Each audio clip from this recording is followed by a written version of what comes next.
In the wake of a political standstill, a renaissance can emerge, and I think the time is ripe. Hi, I'm Soraya Darabi, the co-founder of Zady. Zady is an online brand dedicated to sustainable apparel for men and women. We source and sell brands from around the world. What I'm really saying is, as important as it is to present valuable, authentic information to your classroom, also think about ways in which you can market that information and market it in its literal sense, so that many, many people are able to freely see what it is that you're providing to your classrooms. Now, don't be afraid. To a very young demographic of new readers and new video watchers. That was exciting for us. And after that, I really took an approach that I still believe in to this day, which is the beta approach to social media, testing everything lightly, making sure that you understand new mediums before other people do, having a first-to-market advantage, and ultimately experimenting. If we don't create cultures of innovation internally within our organizations, then we're really limiting ourselves and the web literacy of our employees. Ultimately, what I advise companies to do is to think about social media as one big experiment.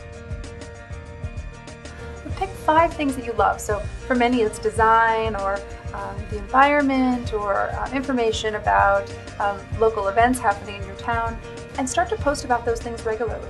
You'll find that communities will form around the different things that you're interested in, and those communities will learn more about you, both as a representative of a school, in this instance, but also as a human being through what you post and what you share. Replace what we think of as social media today. All websites will have social components, all websites will have community elements. And what's problematic, I find, is that we haven't yet addressed how to relate our own identities online. I feel we have multiple identity disorder in the sense that I'm very different on, let's say, Twitter than I am on Facebook. I have a professional self on LinkedIn and a personal self on, let's say, Tumblr. And until we marry these professional and personal hybrids, or potentially alternative reality and Life 2.0 and Second Life allows us to be entirely different people altogether.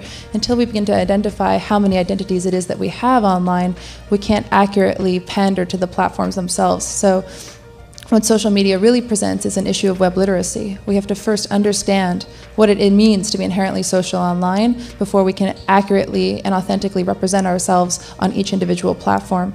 I think this is both a very interesting problem to tackle and also a slightly dangerous one.